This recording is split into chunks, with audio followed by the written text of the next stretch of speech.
Hello friends, आप सभी का स्वागत है आपके अपने यूट्यूब चैनल सोम क्लासेस में।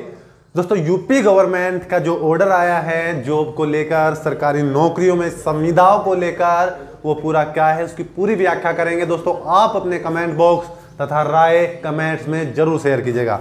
देखिए, जो नया ऑर्डर आया है उसके अकॉर्डिंग अब जो नई पोस्ट होंगी वो नई पोस्ट संविदा के लिए रिजर्व की जाएंगी। यानी 5 साल तक आपको सरकारी कर्मचारी नहीं माना जाएगा, आपका कोई भी भत्ता आपको नहीं दिया जाएगा तथा लगातार 5 वर्ष तक आपका मूल्यांकन किया जाएगा। ये 3 मुख्य चीजें नए ऑर्डर में आई हैं। क्या इस चीज से आप संतुष्ट हैं? क्या ये ऑर्डर युवाओं के लिए हित में है, बेरोजगारी को दूर करने का है? तो इस पर आपकी राय हम बिल्कुल चाहते हैं। देखिए, गवर्नमेंट लगातार नए नए ऑर्डर ला रही है संविदा को लेकर, नई भर्ती परीक्षाओं को लेकर, नई नई नीतियों को लेकर, मगर सरकार बिल्कुल रोजगार नहीं दे रही है। वो बिल्कुल रोजगार के पक्ष में नहीं है। नई वैकेंसियां नहीं निकाली जा रही हैं, केवल और केवल निकाले जा रहे हैं तो नए नए ऑर्डर, डेली नए ऑर्डर निकाले जा रहे हैं। लगातार अभ्यर्थी मांग कर रहे हैं कि आप वैकेंसी निकालेगा, वैकेंसी में जो भी नोटिफिकेशन में आपको देना है वो दीजिएगा, पर आप वैकेंसी तो निकालेगा।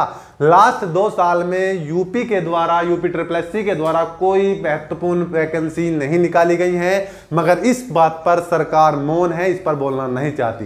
रोजगार के मुद्दे पर सरकार मौन है, कुछ कहना नहीं चाहती, मगर उनके अकॉर्डिंग लगातार नए नए ऑर्डर आ रहे हैं जिसमें केवल और केवल युवाओं को रोजगार को दूर करना, युवाओं को दुख देना, यह उनका मुख्य थीम लगातार बनता जा रहा है।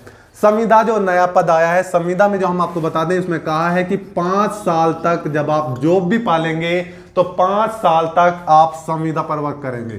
यानी मीनिंग ये है, आप एज ए कॉन्ट्रैक्ट बेस आपको काम करना होगा, चाहे आप किसी भी डिपार्टमेंट में हैं। यदि आप सरकार जॉब भी लेकर गए हैं तो आपको कॉन्ट्रैक्ट बेस काम करना पड़ेगा 5 वर्ष तक। और इन 5 वर्ष में आपको ईयरली आपका मूल्यांकन होगा, और मूल्यांकन बोर्ड के द्वारा किया जाएगा, कमेटी के द्वारा किया जाएगा।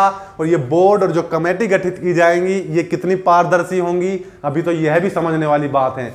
किसका मूल्यांकन सही होगा, किसका मूल्यांकन नहीं होगा, क्या यहां भ्रष्टाचार नहीं होगा, यह भी बहुत समझने वाली चीज है। जो आपका रियली मूल्यांकन कर बोर्ड को भेजेंगी, क्या वे समिति आपसे पैसा नहीं खाएंगी, क्या वे समिति पारदर्शी होंगी, क्या इस चीज से सत्य हो जाएगा कि अब कोई भ्रष्टाचारी, कोई धांधलेबाजी और एक बेहतर पद आपको मिल जाएगा। साथ के साथ कहा गया है इन 5 साल तक आपको कोई भत्ता नहीं मिलेगा, कोई भत्ता नहीं मिलेगा, केवल आपको बेसिक पे पर जॉब करनी पड़ेगी। और बेसिक पे भी आपको पहले समझना होगा।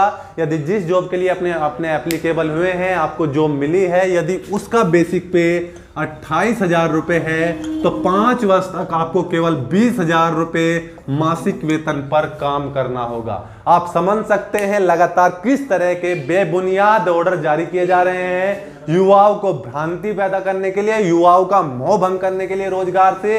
और जब रोजगार के मुद्दे की बात होती है तो सरकार कहती है आप पकोड़े बेचें, आप खिलौने के थैली लगाएं, मगर आप ये तो जरूर कहती हैं कि आप फॉर्म भरें, लाखों करोड़ों में हमें कमवाएं, मगर जब जॉब लेने का नंबर आए तो आप हमारे पास आकर ना भटके। 3-3, 4-4 साल तक लगातार भर्तियां चलती हैं, इस मुद्दे पर कोई ऑर्डर नहीं निकलता कि हम 5 साल की भर्ती जो लगातार चलती आ रही है उसे 1 साल में फिनिश करेंगे। इस चीज पर कोई ऑर्डर निकल कर नहीं आता कि हम भर्ती को 6 महीने में समाप्त करेंगे, भर्ती को 1 साल में समाप्त करेंगे।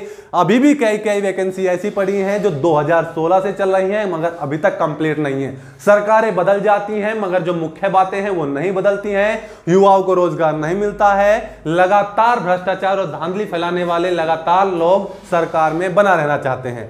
आप समझ सकते हैं किस तरह के ये वादे किए जाते हैं सरकार की तरफ से। एनटीपीसी जिसका फॉर्म भरे लगभग 2 साल हो चुके हैं, उसके बारे में कोई नोटिफिकेशन नहीं है। दिसंबर-नवंबर में गवर्नमेंट एग्जाम कराने की बात कर रही है, मगर एग्जाम कंफर्म होगा या नहीं, इस चीज को लेकर भी सत्यता नहीं है। अभी पीछे एक ऑर्डर आ रहा था नई शिक्षा नीति को लेकर। नई शिक्षा नीति में शिक्षक के लिए कई तरह की कंडीशंस रखी गई थी कि पहले आप सुपर टेट दीजिएगा, टेट दीजिएगा, आप क्वालिफिकेशन होनी चाहिए, उसके बाद आपका इंटरव्यू होगा, उसके बाद भी आप अपनी नौकरी को कंफर्म मानकर ना चलें, उसके बाद आपको इस प्रक्रिया से गुजरना होगा, इन मानदंडों से गुजरना होगा। हमारे देश में, अपने देश में लगातार मानदंड बनते रहते हैं, मगर मानदंड नेताओं के लिए, मंत्रियों के लिए नहीं बनते जो लगातार ऐसे ऑर्डर लेकर आते हैं।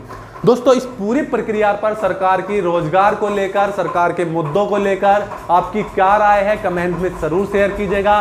पूरे देश के युवा, टीचर, शिक्षक सब इस वक्त एक मंच पर हैं, तो हम आपसे भी उम्मीद करते हैं कि आप अपनी संतुति, अपना प्रेजेंस इस पर जरूर दीजिएगा कि आपकी इस पर क्या राय है। हम इस ऑर्डर के संतुति पक्ष में नहीं है, इस तरह के ऑर्डर नहीं होने चाहिए।